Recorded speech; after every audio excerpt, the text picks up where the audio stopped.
Assalamu alaikum. This is Abu Fuad, holding ID of 1801054146 and honorable student of our Madam Miss Sarmin Soban Madam. So today I'm going to present on behalf of our thesis group, actually project group, and we have a topic of Power System 1. It's the course number of EEE 3205, and today is our topic is research based on the power transmission line monitoring system. So in this power transmission monitoring system we have a group task, and I'm going to introduce this power transmission line with a short story and where we can figure out the basic definition and the parameters of it. And after that, and consequently my team members and my dear mates will explain it to the others. So, and this is our the project coordinators with the help of the people who are going to make this. So basic introduction. Before going to introduction, I'm going to tell the two names. Number one is Nikola Tesla and number two is Thomas Alva Edison. So these are the most renowned and famous scientists of the world. They invented today's current, okay, but there's basic difference. One is from the direct current and one is from the alternative current. Okay, so right now I'm talking in front of you with using the alternative current because this stored DC current is not much user friendly that you can use it for a long time actually, and there are some lots of drawbacks. So today with using this AC current, how this current generate and how it comes to our house and how we use it. Okay, so for this we need some wires or some lines, and that's the transmission lines actually, and these transmission lines are connected with the power grid or the powerhouse. Okay, and with the substations and the distribution system, it distribute to the other house, and as example you can say it loads. So there are some hardware, software, and including sensor for voltage, current, and temperature, where these parameters are the most important parameters for this transportation lines actually. So precisely information we can say that they determine the operating condition and ratings of transmission lines. These are the most important facts. Okay, and there might be some faults, and we have to figure out that faults and some findings that to the grid actually, and to operate this total system there might be some drawbacks. So where is the fault and how we can figure out this fault, and how we can manage to solve this problem. So the whole basic things are is our today's topic, and in this introduction part I can I'm going to introduce a new term is EPS, is basically electric power system. So in this EPS the most relevant parameter is the reliability.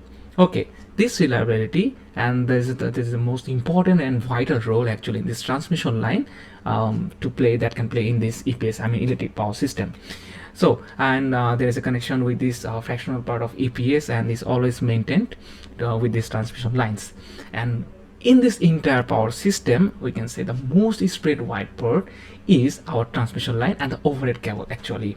So we have to know details about the cable and which cable we're going to use, and what will be the characteristics of these cables, and how they can react with the temperature and other parameters too. So, and if I'm going to do the basic basic scenario in our power transmission line, that how it works. See, in the left picture I can see that there's some blue lines that is passing through the two wires actually in parallelly. So there is some powerhouse or power system where this electricity produce. Okay, so these produced electricity comes through these lines actually, through these towers or long towers actually, by using stepped up generator. Okay, these voltages and currents come through this line, and there is some transformer, and with this transformer finally this total current and voltage is distributing to the loads. So these loads we're going to explain to the right picture, where in this closed circuit ZL is considered to the loads, and these loads is actually I'm talking in front of you is there's some light and some fan and this computer, PC, laptops, whatever we're going to use. Okay, so these are actually loads where we can these devices are going to extract the current from the main powerhouse. Okay, and then if you see this AC current, I said in first, this AC current is basically a sinusoidal wave. Okay, so with this reverse triangular wave, we can see there are some basic characteristics. So the sinusoidal wave is propagates down the line. You can see this green line, and this reflects with gamma is basically a parameter actually. And with the help of the total circuit, the total line is a voltage is a sum of both waves. And when this both waves comes to an end, it creates an envelope. So this is the most important fact that how this transmission line works actually in our daily life. Okay, if I'm going to go to the feature of the transmission line, there are some obviously some materials. Okay, with these materials, these are going to built in. Okay, there's some models like Q235, and there's obviously Q345 and Q420 as well. And obviously there's some hot dip galvanized anti-corrosion. Okay, and this convenient for transmission transportation and construction erection too. And there are some obviously some bars composed of single equal angle steel or combination of angle steel that can hold the total transmission lines. And obviously there are some like cross arm legs of like below 60 meters, and we can set it nails on one of the main legs to facilitate the construction. So, and after that we can see some categories, and this is going to explain to my other team member. And at last, before ending this topic, I'm going to see details about some cables with an APR2. So let's jump to the other section. Assalamu alaikum. I am Sadia Fairoz Naushin. My ID is 1801051143. So far in our paper, we have seen the introduction and features. Now let's take a look at our categories. Basically, there are four major categories of transmission towers. They are suspension, terminal, tension, and transposition. Well, some towers are made with the combination with four of these basic functions. Transmission towers and their overhead power lines often cause visual pollution, as we can see it everywhere in our country. But we can solve this problem if we consider underground transmission line method. Transmission towers support the high voltage conductors of overhead power lines from the very beginning, the generating station, right up to the source substations and satellite substations. The shape, height, and sturdiness of a transmission tower depend on the stress they are exposed to. Towers basically do not transmit electricity by themselves, but they work as a medium if there is any lightning strike to pass the electricity. Now let's move on to some tests that we do on the transmission line to ensure the quality and performance. So these are the tests that we do according to the standard method. The majority part of this test is being conducted only for the cable power transmission lines because of their construction. The testing is of an external examination of all the constructive elements and insulating electrical parameters measurement. Many of these tests are being conducted by the manufacturing plant to ensure the production quality. We do not need to do all of these tests if it's only necessary. We can do it under consideration. Now let's take a look at the disadvantages.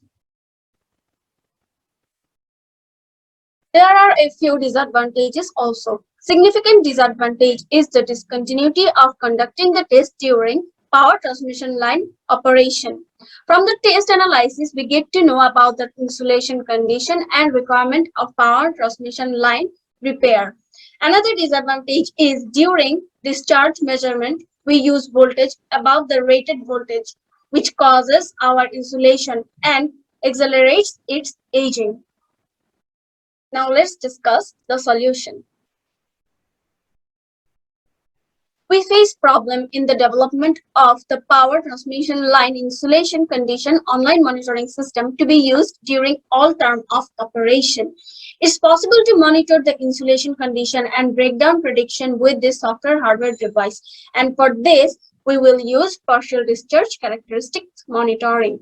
We can see that partial discharge characteristic monitoring is very effective to determine the insulation condition.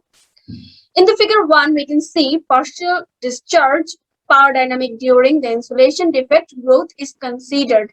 The result obtained in figure 1 can be used to develop the criteria of determination the insulation pre-breakdown condition. If we see at the figure 2, we can see that we have recorded the pulse at maximum 0.06. And in figure 3, we see that we have found a very wide range of frequency. So the main purpose of our paper is to develop a monitoring system to know the condition of overhead and cable power transmission line, solving the other issues that we were facing during our test. Our system will use partial discharge measurement, and it will work and measure and analyze partial discharge under load. The data we will obtain from measuring device will allow us to determine a wide spectrum of electrical quantities. So the secondary goal of our paper will be to develop a system calculating a wide spectrum of characteristics being used to analyze the power transmission line or power system operating condition. Assalamu alaikum. I'm Anika Rahman, ID 180105-142. Here we are talking about the most important factor in our power system, which is power transmission lines monitoring system. But monitoring power transmission lines is not an easy task, because to monitor power transmission lines, we have to monitor the electrical signals, how the signals are processing, how to record the signals, and also current and voltage data calculation, and so other many things. So now I am going to discuss about it. So at first, what is signal? An electrical signal or signal is a function which conveys information or data from one place to another. Before we have talked about partial discharge. Now to record the signals of partial discharge, current and voltage transformers are used. But it is impossible. But why? Because of their high conductivity. We know that the insulation failure is the most main failure source of our power grid distribution equipment. But what is the reason behind this failure? This is the partial discharge.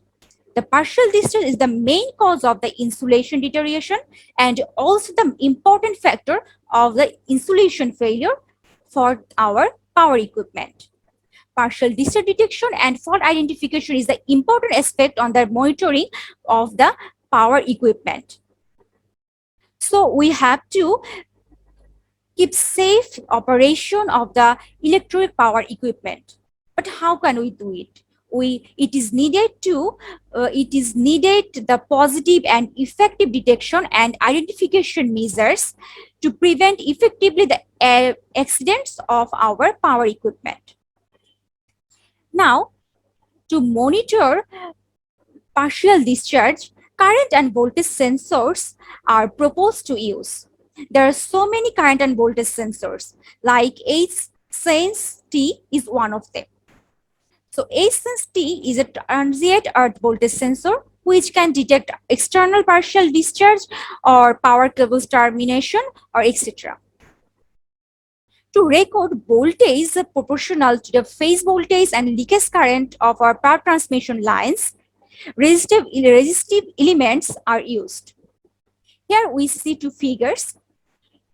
In figure 1, the current and voltage sensor are used for the overhead power transmission lines, and figure 2, the current and voltage sensor are used for the cable power transmission lines.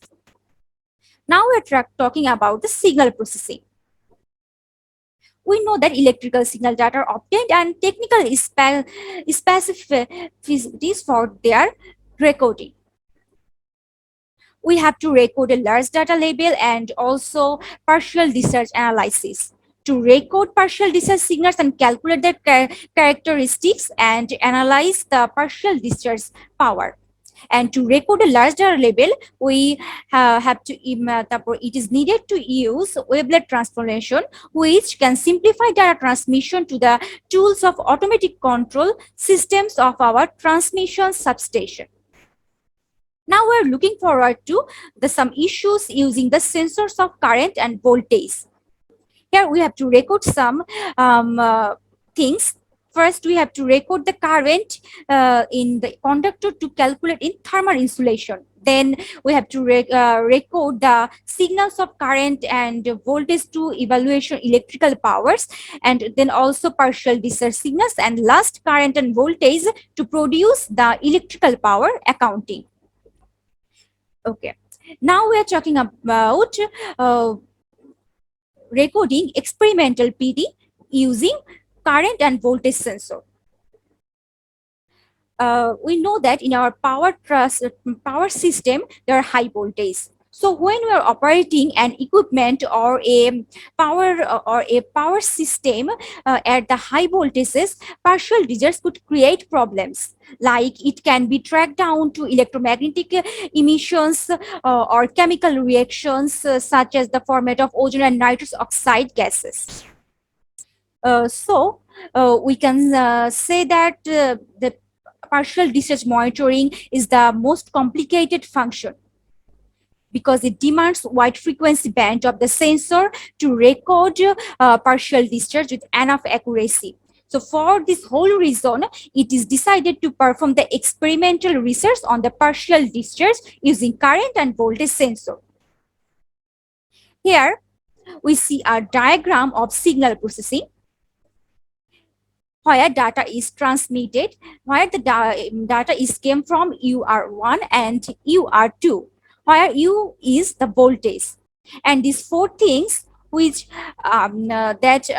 partial discharge measurement, electrical power indicators, RMS current calculation to determine the temperature, and electric power accounting. These four things are decomposed by wavelet signals through the wavelet signals, and then the data is transmitted, and that's how the whole signals are processing.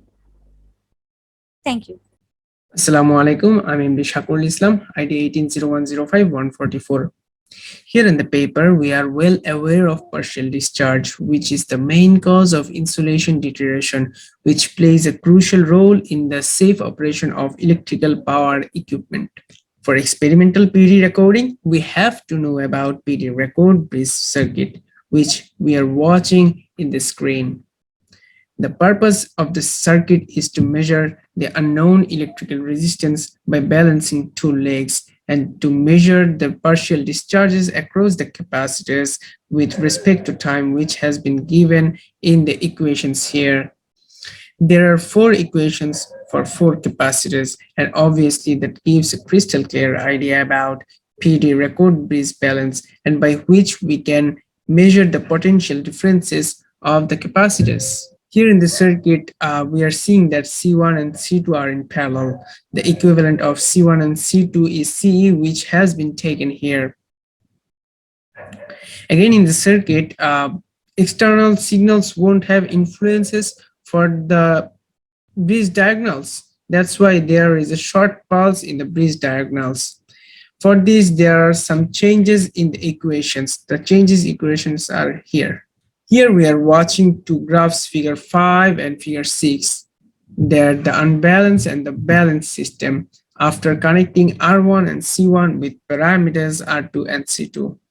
Both in the graphs, the voltages are decreasing with respect to time. And at one time, the voltages are tends to 0 in the both graphs. Now let's find out the differences between the balanced and unbalanced system. That is, in figure 5, the unbalanced system, the voltage is not very much higher. On the other hand, in figure 6, the balanced system, the voltage is very much higher, as we can see here. Again, in figure 5, there are some initial voltage, and as the starting voltage is not 0. On the other hand, in figure 6, the balanced system doesn't have. That's all to the presentation. Thank you. Assalamu alaikum. Assalamu alaikum. I am Mohammed Islam Mim.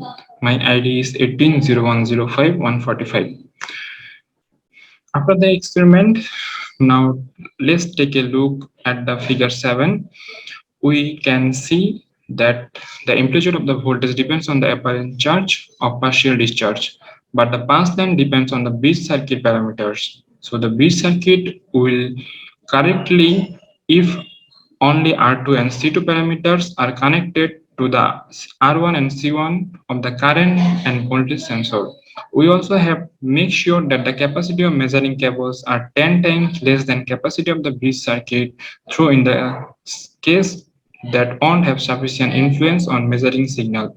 After the calculation, we perform the experimental PD measurement. For the experiment, we used XLP insulated cables. The bridge circuit was balanced and parameters were maximally approximate to the parameters of the real scheme. We measured the PD with digital oscilloscope. This maximum sampling rate is 1 Gs per second. We recorded several single PD pulses and analyzed them. We can see one of them in figure 8. The pulse length was up to 600 nanosecond. The length is different with the calculated length. Besides the recorded pulse have oscillating from, it means that not all parameters of the scheme were taken into the account. So it's necessary to consider inductivity of the measuring circuit. With PD measuring, we were able to record partial discharge with the minimum apparent charge about 0.1 PC. We know that modern standard of PD measurement specified minimum recording apparent charge PC, 5 PC. So the proposed sensor meets the requirements of PD measurement. From the calculation of spectral composition of the pulse, we can see a wide frequency band. It must, for the frequency band of the measuring device, it must be less 20 megahertz. So the recording sampling frequency must be 40 ms per second or more. Thank you. Okay, Assalamu alaikum, madam. Today I'm going to explain about EPR. So this EPR is the most common phenomena for transmission line because it indicates the electrical fault of a power plant, of a powerhouse, actually the substations, okay, where it occurs. And by using this EPR, and we can say that, okay, fine, there are some faults and we're going to figure out like this way. So with this EPR, there is some relation with temperature and other materials too, and how this cable work and this how cable compounds work, we can learn with this EPR. So full form of EPR is earth potential rise. Okay, so this EPR is the earth potential rise, and similar we can say it's GPR, I mean ground potential rise. Okay, when a large amount of current it flows from the main house or the powerhouse to the ground impedance, okay, to the earth impedance, so that at the time this APR actually occurs. So if I just go to the mechanical and the other side, you can say this, the mechanical and the thermal properties, actually the thermal properties of EPR, this EPR cable dielectrics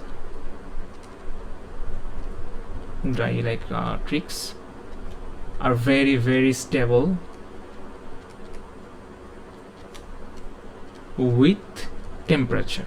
Okay, so why I wrote these lines? Because this is the most important line, because this is the mechanical and the thermal properties of EPR cable, and it's kind of the temperature. So if I can control the temperature, and with the proper use of temperature according to the material, then we can lessen this fault of the cable, of the transmission line.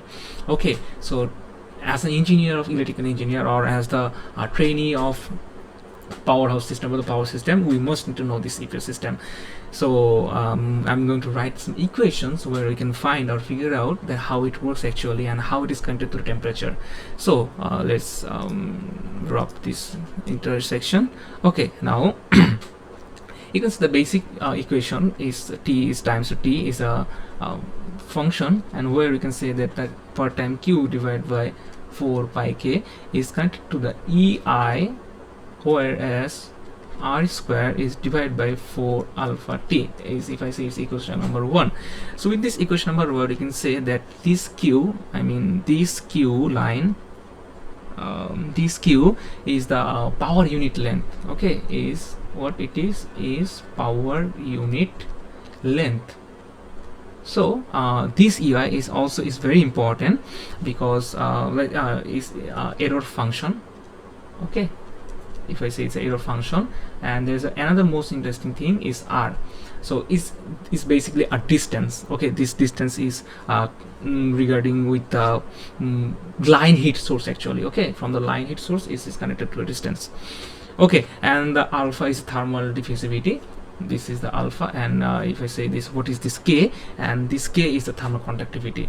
So we have already familiar with these terms, and right now I'm going to explain or say how I can expand this equation, and we can generate some graph too. So if I write this line TT, I can say that's Q divided by 4 pi K, and as well I can say this is a ln operator with 4 alpha T divided by R squared T, and then I can say that R squared divided by 4 alpha T into 1 by 4 it will be minus 1 by 4, and I can say R squared divided by 4 alpha T is obviously the full whole square divided by 1 by 9 into R squared 4 alpha T. And how, and this is obviously is the is a series actually, where it is 1 and then 2 and then 3 and plus dot dot dot dot dot. Okay, so I can explain with like this way, this line. So this is the line where I can say it is connected to this equation number 2 if I named it with equation number 2, so I can get another graph for it. Okay, and then as a result, and D is the basically the Euler constant, where I use this D is the Euler constant, and obviously it is given, and all but the first term go to 0 at long time, and so that at a long time I can say some values and datas. Okay, so let's draw some if I wrap up the whole equation in a significant loop, so I can finally got this equation of TT, where is T is depending, this temperature is depending on the time, and I can say Q divided by 4 pi K, where it's the ln function of 4 alpha T divided by R squared T. Okay, and it's obviously equal to the Q by 4 pi K is ln term T is minus ln ln, basically ln R squared D divided by 4 alpha. So this is the compact and significant equation number 3, where I can determine the relation with this cable's temperature and how we are going to operate the other things. So if I explain this thing with times of data along to the x-axis and y-axis, so if I draw something like this in x-axis and y-axis, if I say that is 0.0 is 1.0 is basically obviously the time, x-axis considered with the time, I can say it's unit in second, and it's 10.0 and is 100. So with this timeline to the y-axis I can get some temperature. Okay, so if I say it's a temperature, I can say temp, okay, temp T per degree Celsius. So using this per degree Celsius, I can say that how it works. So if I put the values of the temperature, then I can get some line like this. It's not fully straight but almost straight, and if I going to apply the linear regression using the MATLAB, we are going to find something like this, and it's obviously then the timeline will be changed, something like that, and the value will be changed. Okay, this typical linear regression right now I'm going to show you. Okay, so this typical linear regression, if I say it's 50 and it's 100 and this is 300, okay, and obviously it's time second and it's temperature. Okay, if this linear regression I can get values from here is you can say 28 degrees Celsius, 29, yeah, and then 30, then it's 31, okay, then 30.5 or 31.5, whatever you can say. The value I can put in here is with this typical regression to measure data from which the thermal conductivity is determined. So from this value we can figure out the thermal conductivity and then put it to this main equation. Okay, So determining the thermal conductivity, and I can say with the another ln function ratio, I can say that is plot equation relevant to the measure measure of thermal conductivity, where I can get a slope actually, and with the help of this slope I can figure out this actual temperature T. So this is the actual data, and there are some obviously like EPR1, EPR2, EPR3, and with the help of thermal temperature, if I say this is the another graph, let's draw this graph. Okay, let's draw this graph. It is right now x-axis is temperature degree Celsius, and to the y-axis our main focus is the temperature, so Weber meter, it will be per Kelvin actually, so it will be the thermal conductivity. Okay, thermal conductivity, fine. So with the help of thermal conductivity, the value must be some it must be a ratio of 0.24, like it will be some 0.26, 0.28, 0.3, something like that, 0.32.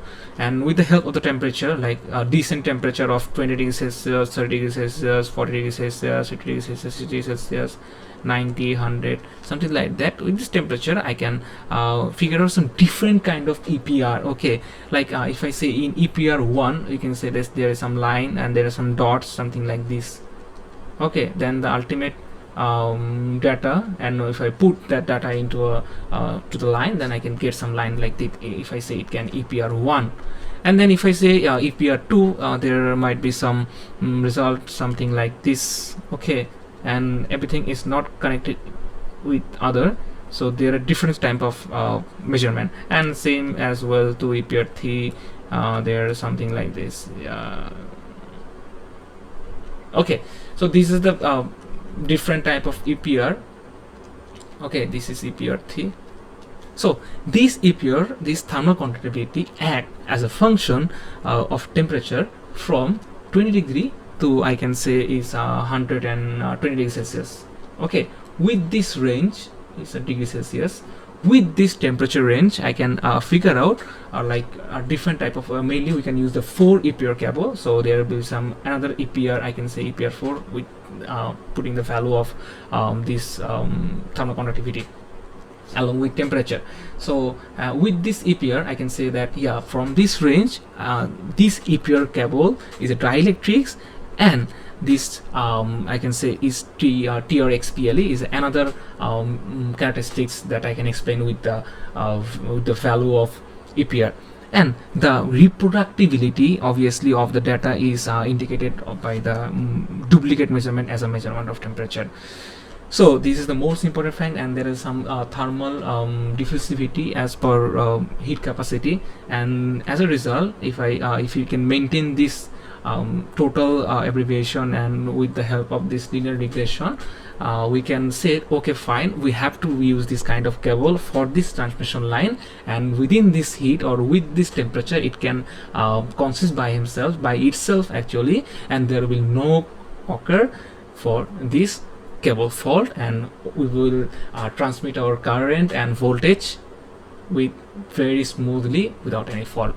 So this is most important fact we have to know as an engineer, as an electrical engineer, whatever you say. So in total, I can say it's obviously an important topic, and we try to explain from ourselves that how it works, and how this transmission line goes through in it, and how we get our electricity, and why this happens to our fault, and what kind of cable we have to choose, and why we have to choose, and how we connect it with the temperature, and as a result what will be the main output. So thank you so much, and assalamu alaikum.